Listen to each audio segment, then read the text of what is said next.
Mga kapuso, pila ka tricycle driver kag pasahero nagakabalaka sa poste nga nagahilayon sa Quintin-Salas Haro. Si Zen Kilantang Sasa nakatuto.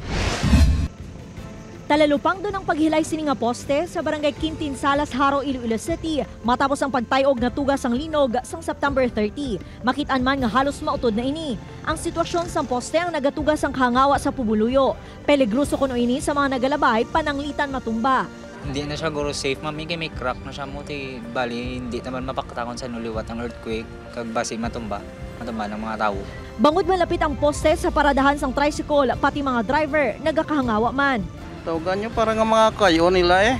Luyag man sa mga pasahero nga gilayon ini nga maaksyonan. Ang poste ang ginapanag-iyahan sang telecommunications company. Ginpalabot sa news team sa kumpanya ang sitwasyon sini. Nagpasalig ini nga gilayon nga maghihimo sang aksyon. Subong nga hapon, ginpadulungan sa mga personnel sang telco ang lugar, agud inspeksyonon. Iga-schedule naman ang pagkayo sang poste, agud malikawan ang aksidente. Upod kay Cirilo Randuque, Zen Kilantang Sasa. One Western Visayas.